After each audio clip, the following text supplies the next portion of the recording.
Ladies and gentlemen, did you miss me? Well, I sure missed you too.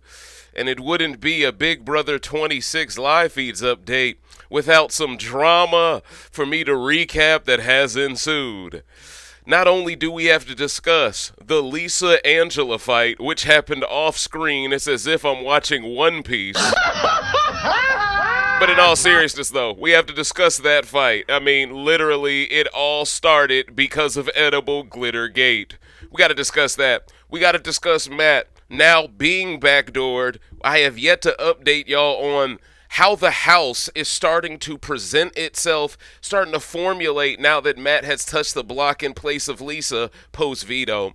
We also have to discuss how Matt Giesling, I say that in jest, but in all seriousness, Matt was the one who planted a seed in Lisa's mind, which led to the Lisa and Angela fight. We got to give Matt his credit. Got to give him his roses there. We got to discuss Kenny losing the will to fight because he didn't want to have to compete against his homie Matt. Interesting tidbit there. We've got Kimo, who once again is not delivering from an entertainment value standpoint, but we're going to give him a break. And of course, you have players like Cam, who's starting to rise, who people are starting to ship with Aaliyah, perhaps. Ladies and gentlemen, kick your feet up and get yourself a cold beverage. I am so excited to deliver this rant because we have just reached 15K. Thank you so much for all of your well wishes and congratulations along the way. This is RBR where the real stars are, and you know I'm here to stay. I have been a fan of this show, of this man, since I heard him speak, since I saw him break down these games. From a black, not just from a black male perspective, but also from a gamer. Like it's like he's played the game many times before. I've been thinking, lately it's just me against the world. Round and round I'm caught up in this swirl, trying to dig and trying to burrow. Pressure turned this stone into a pearl. Lessons that I learned weren't always thorough, sugar-coated like a churl. Now I'm really out here on my own. Now my homies acting like I owe 'em, done extending out my arm. Made a lot of money from my poems, been around it, now they say I'm on. Welcome, ladies and gentlemen, to the critically acclaimed Pop the Trunk podcast, now Patreon exclusively sponsored Hall of Fame, where no one is safe from criticism. I'm your humble host, Dave, and we are here to break down another couple of days of live feeds within the game. Now, where I left you off at was basically common sense. Matt was touching the block because when they had their reconciliation one-on-one, Matt asked for too much. Now, if you watch feeds very carefully, it was clear Angela had zero plans whatsoever of taking back the plan of throwing up Matt. Let's be honest here. She invested way too much social capital into burying his game for her to basically provide him with a shovel. So with that said, or a rope, I guess, to pull himself out. So with that said, ladies and gentlemen, Matt is in quite the coinky-dink. Not only is Matt's game in trouble because he's in a lot of fake alliances that are only put in place in case he wins AI Arena, that way he doesn't target the members that are making the deals with him. It's also kind of sad, the idea that Makensy, aka MJ, isn't feeling him the way he's feeling her. A lot of people are saying this is the new Riley and Matt dynamic, where the guy is into the gal, but the gal ain't feeling the guy as much as the guy's feeling her. So you feel for Matt, because when someone's on the block and when, quote-unquote, they were told a showmans would be waiting for them in the house, and when all things considered, it feels like this guy thought he was playing Love Island. It's one of those things where Matt, I believe, has a lot of delusions, and he's being humbled quickly, but he still has confidence because he believes the AI Arena most likely will be something more athletic, whereas most players are starting to come to the conclusion it's going to be a puzzle, which could be advantage Kimo. So this is the underlying subliminal undertone, I should say, of the strategy. Everyone is trying to posture themselves in front of Matt for just-in-case scenarios. Now, Matt ends up having a conversation with Lisa after she plays veto on herself. Matt explains to Lisa he did not fully trust her, mainly because of the way Lisa decided to not pick Matt for the veto comp, which we will hopefully see tonight. That won't end on a cliffhanger, but I have a feeling this might be cliffhanger worthy because there's just a lot of drama this week. I don't see them fitting everything in every episode as it's supposed to be constituted, but Matt has a conversation with Lisa and he tells her, like, listen, the reason why I don't really trust you is because, number one, you didn't pick me for veto. Now, Lisa had a great rebuttal for Matt. She said, listen, if you wanted me to pick you for veto, you should have promised me that if you would have won the veto, you would have took me off, then we both would have been safe. All you had to do was approach me that way. Now, Matt, who clearly is more of a recruit than a super fan, it seems, especially the way he's gone about playing this game thus far, been very sloppy. Matt basically plants the seeds in Lisa's mind that if he wins the AI arena somehow, some way, it is incumbent upon Lisa to separate herself from Angela because from his point of view, it looks like Lisa and Angela are working together here.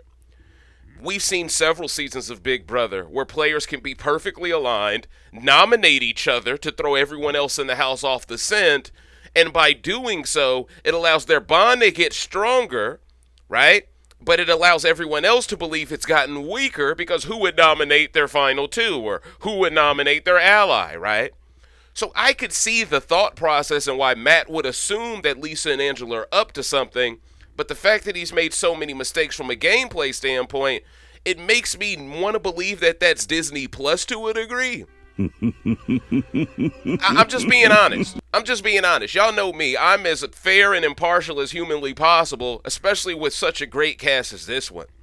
But the biggest takeaway that I want you all to hold on to is the idea that Matt Giesling, once again said in jest, he planted a seed in Lisa's mind that she has to begin to separate herself from Angela because Angela is making a lot of enemies and Lisa can't afford to touch the block 2 weeks in a row. Now, I've given Lisa a lot of credit for her hustle recently. More specifically, in the last rant, I put her top 5 in the power ranking. Hey, we can go ahead and take that back. we can go ahead and take that back, Coach. All right, I'm here to tell you. Because even though I do applaud Lisa for hearing how she's being perceived and trying to do better with it, outside of just gameplay, she was doing things to get on people's nerves. This edible glitter stuff. What are you doing, Coach? I do not understand it. The only takeaway I have is, in all seriousness, Coach, I feel bad for her from the perspective that she didn't get a chance to play Big Brother Canada. Boy, I'm telling you, Gary Glitter would have been her best friend on that season. Huh? That would have been her final two on day one. I mean, you just aren't playing on the right season. It happens to people, right? You know, there's people saying that there are players from 25 who would have thrived on 26, but they didn't have the cast that was cohesive to their best gameplay and augmentation or implementation. And I agree to an extent that there's certain players from 25 that would have had a much better chance of cooking during 26, but that's more of an indicator of how 26 as a group has more true gamers in it. I feel like 25, with all due respect, didn't. But with that said, though, Coach, so Lisa, over the last few days, I'm basically counting Monday, post-veto, all the way up to Tuesday, she was basically creating a lot of distance. This made Angela get more paranoid about Lisa. Angela started creating narratives that Lisa had a power-up. I don't know why she would think she has a power-up if she won the veto. Now, maybe she thinks she won the veto to keep the power-up from having to be used. Who knows? But that's definitely the narrative Angela is pushing because she's worked very hard to get closer to Lisa. She's tried to, at least. But because Lisa spoke to Matt, Lisa is now a bit hesitant to appear to be in cahoots with Angela. And when you consider how Angela's done things to rub certain players the wrong way, Lisa with this glitter, edible glitter stuff, rubbing players the wrong way. I mean, literally, it was the have-not feast, ladies and gentlemen. I believe this was Tuesday night. Or pardon me, this was probably Monday night leading into Tuesday morning. Because I don't believe this was last night. I believe this was 2 nights ago. They're having their have-not feast. And everyone's enjoying themselves. Oh, no, this was last night. Pardon me. This was last night because I tweeted about it. All right. So they're having their have-not feast, which basically means they've gone a whole week as have-nots, and for the next 2 days they can eat regular food. So you got Tucker, you got Kimo, you got Cam, and of course you got Quinn there. Everyone waited to eat with them late at night. Now, I think this was midnight. For whatever reason, Lisa is walking around with her damn edible glitter like it's a wand from Once Upon a Time in this. I don't understand it whatsoever. And then she starts using her fingers and putting glitter on people's plates. And I'm looking like... We don't do that here. Like, literally, Coach, you don't mess with someone's plate, especially someone who has been starving, Coach. I think that is ridiculous. I think it's disgusting. And I think it's unsanitary, Coach. Absolutely. All right? Unless you're washing your hands every time you dig in that glitter box, please miss us with that. And see, she's rubbing Chelsie the wrong way. She's rubbing now Angela the wrong way. She's been rubbing Matt the wrong way.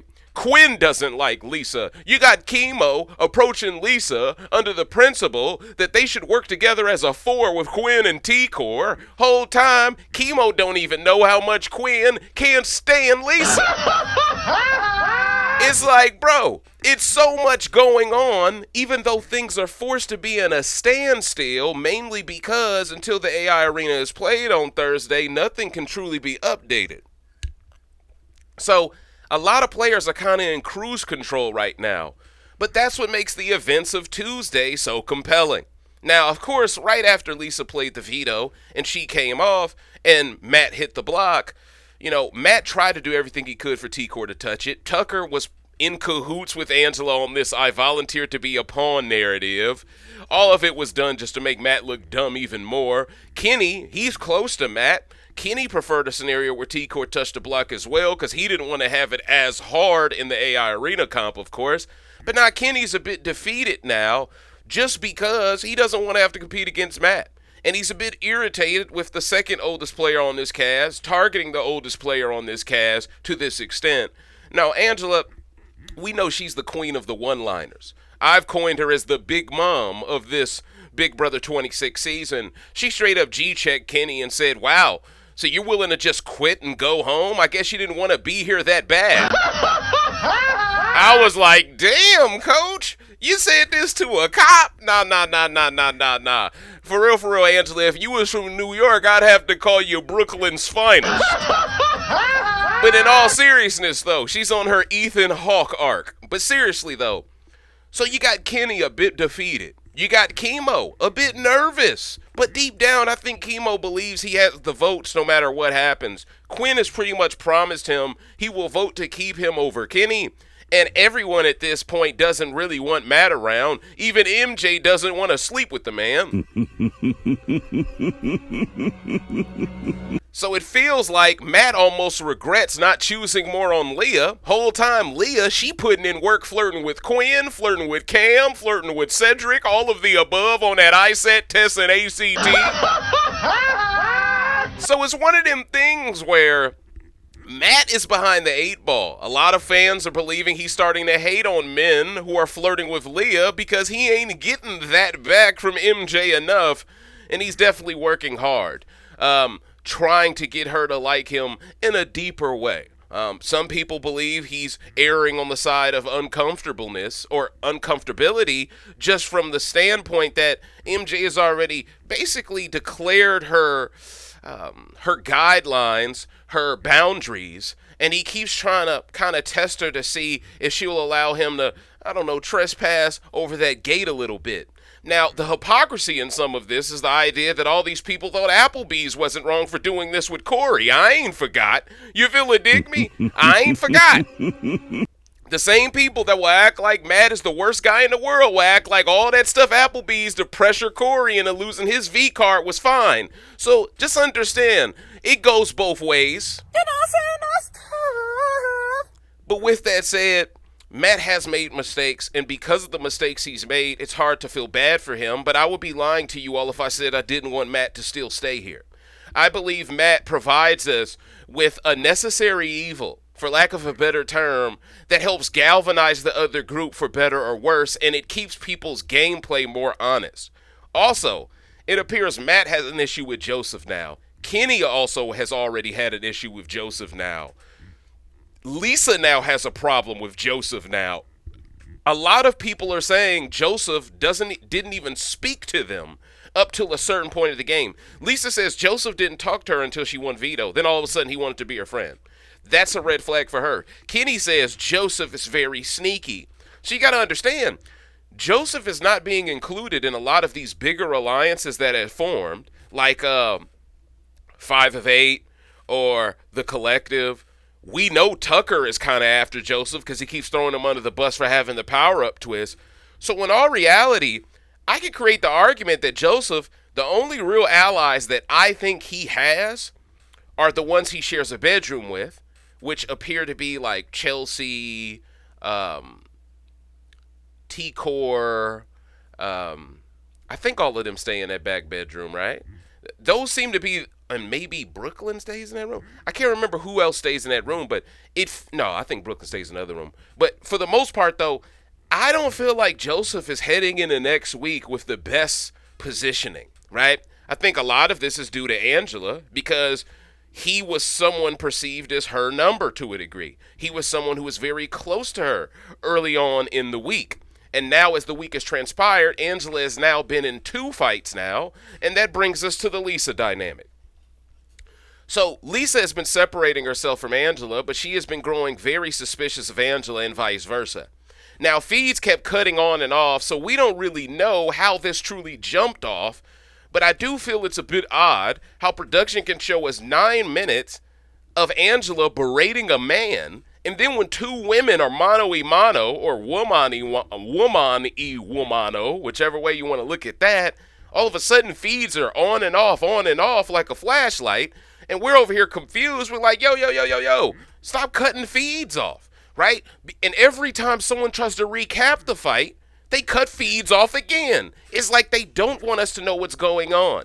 And see, all this is doing is giving more credence to the people that think Angela could be a CBS plant. I'm not going to go down that rabbit hole, but I do think it's a bit bizarre that she's been on Dr. Phil and Price is Right.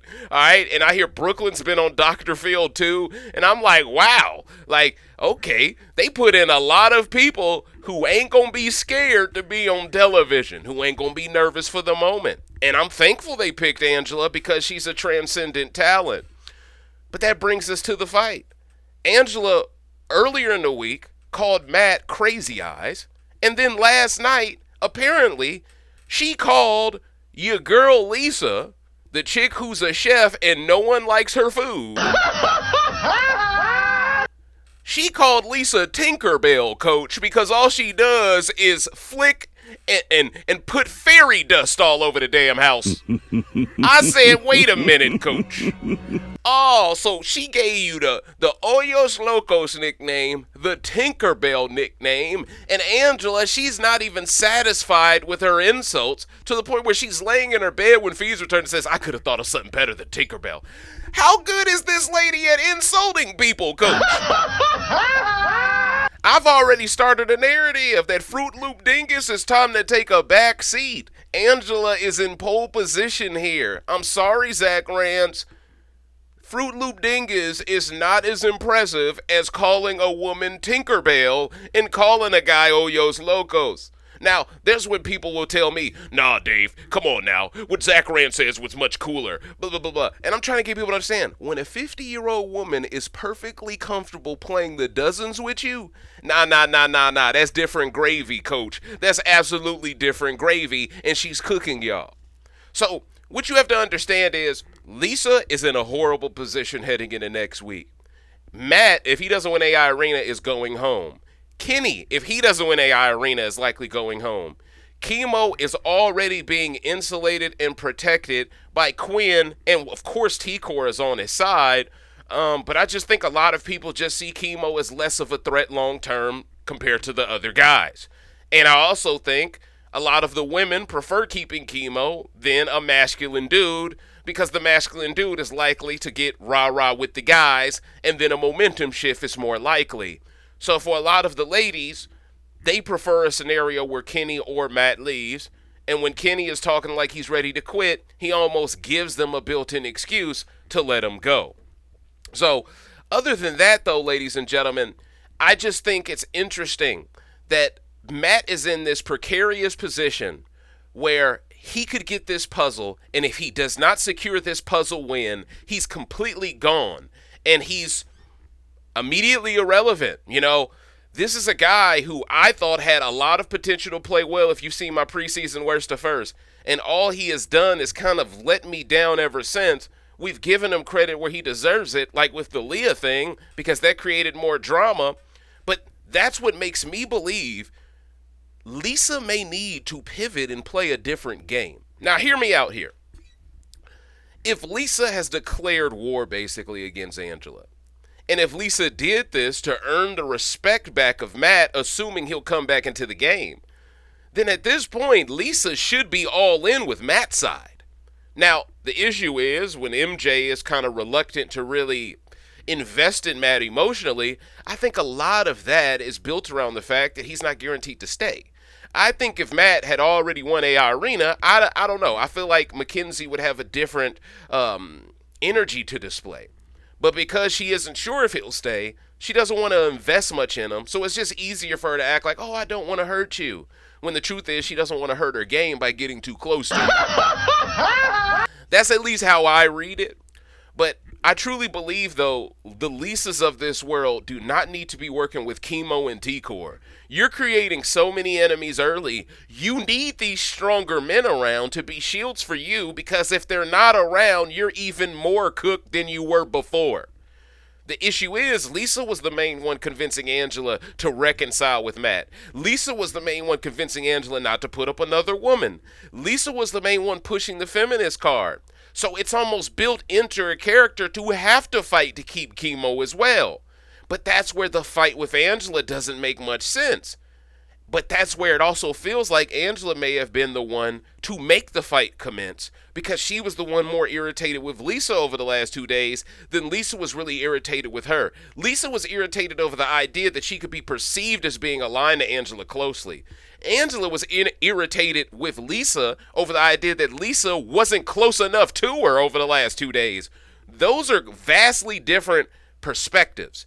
So whenever you have a clash that starts because someone thinks, hey, you're not sharing enough information with me, and then the other side thinks, hey, I need to stay away from you because you're trouble, it creates a dynamic in which it makes perfect sense how an unstoppable force can meet an immovable object like we got here. Now, Lisa, I just don't see, similar to Matt, I don't see how she can reintegrate into the house socially if she is ticking people off outside of strategy.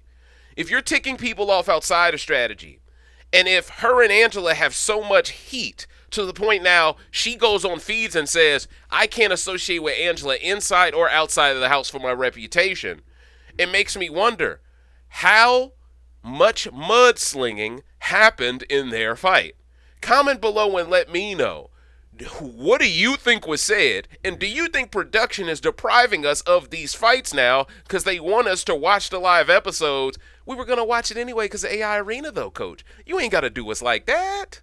You ain't got to do us like that. Matter of fact, make the Pluto TV people have to wait. Huh? We paying some good money. Shoot, if you want to watch feeds now, you got to pay $11.99.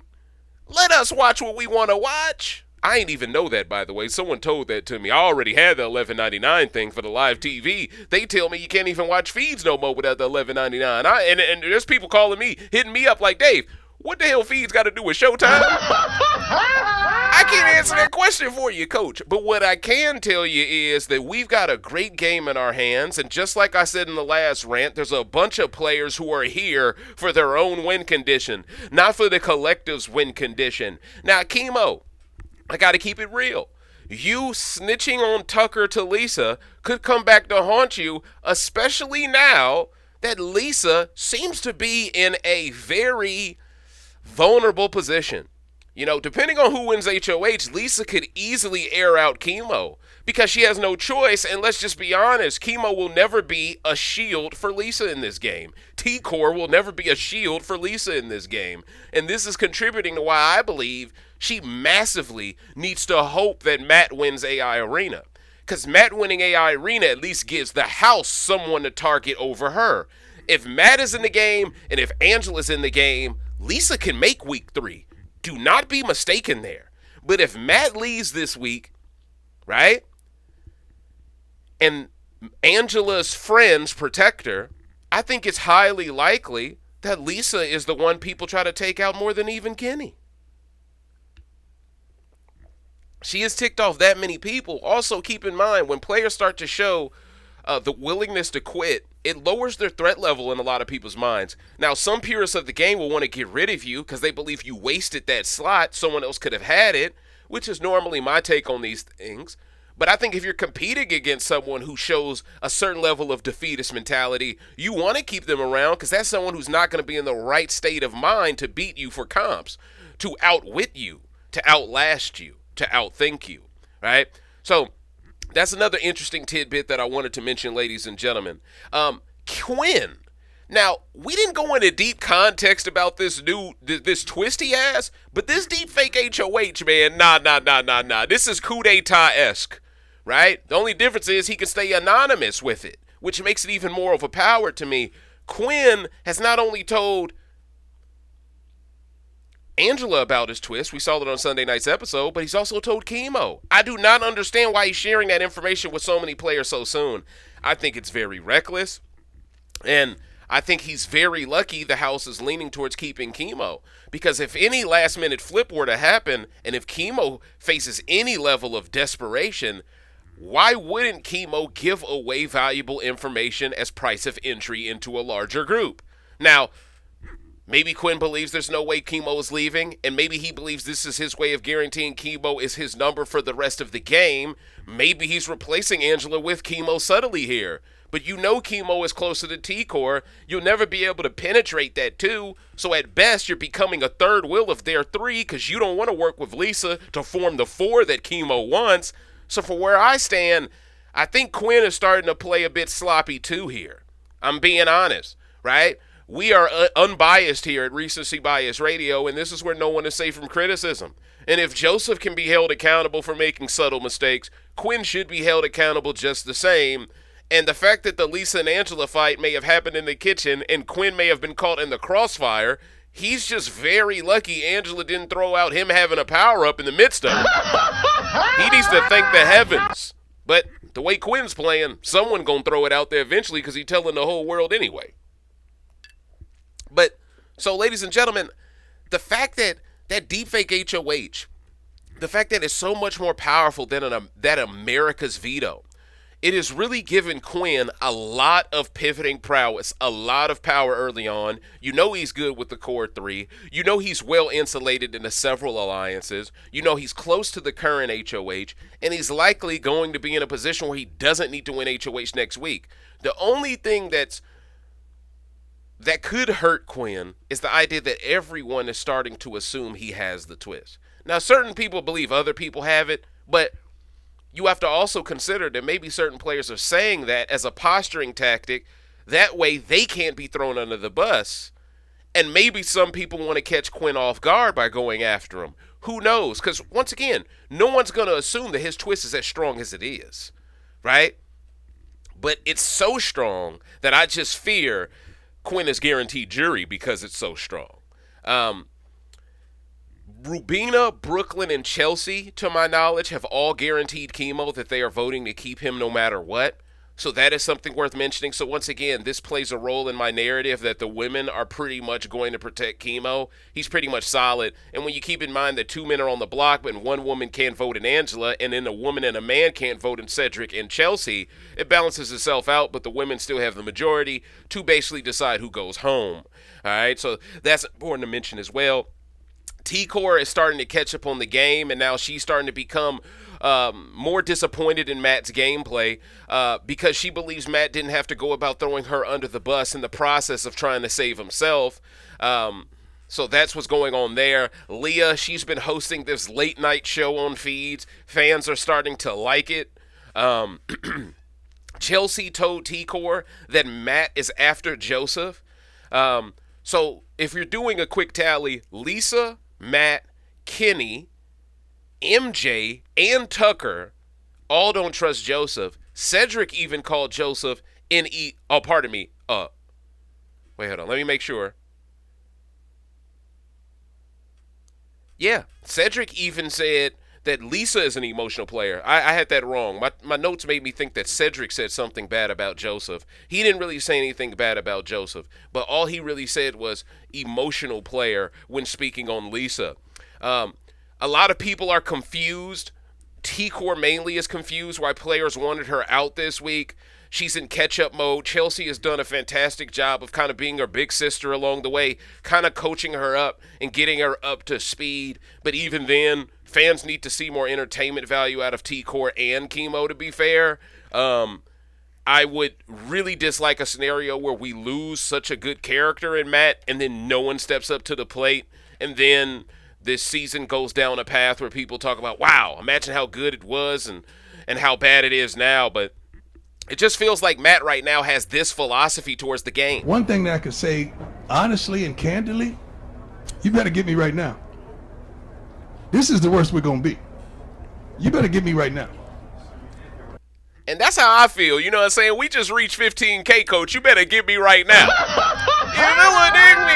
Hey, we growing quickly. Thank you so much for subscribing over the last week. Thank you so much for showing me your support. Thank you so much for signing up to the Patreon. The Patreon's booming and bunking. Once Thursday comes around, patrons, you're going to start getting some exclusive content. But I just wanted to give the streets one more live feeds update.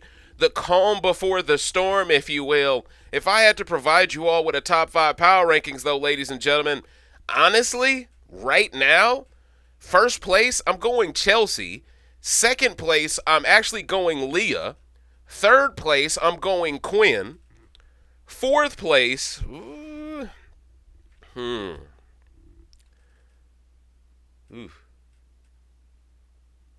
going Tucker. Fifth place,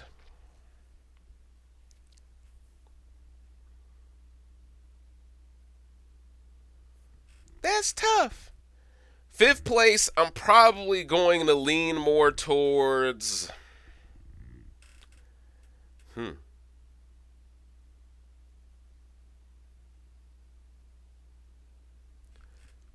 I'm probably going to lean more towards Brooklyn.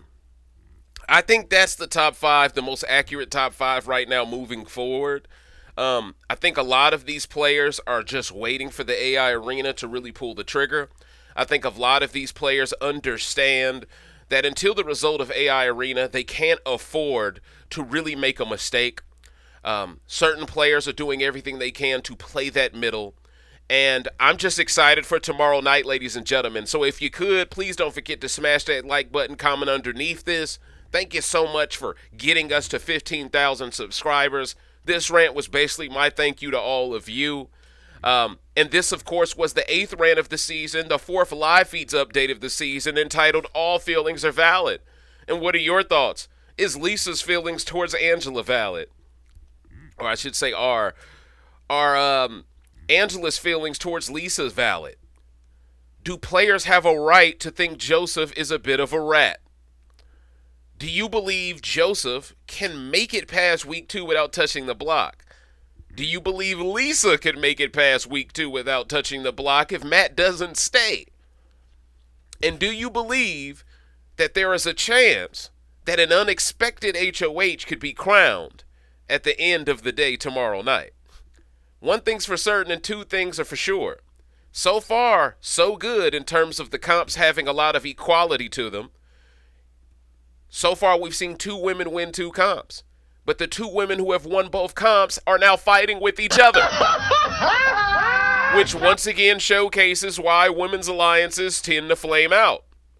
But will this group of girls, group of ladies, group of women, will they be able to break that curse?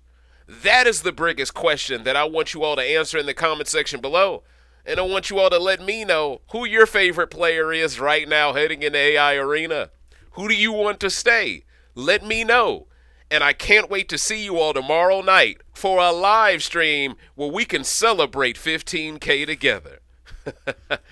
Until next time. Deuces.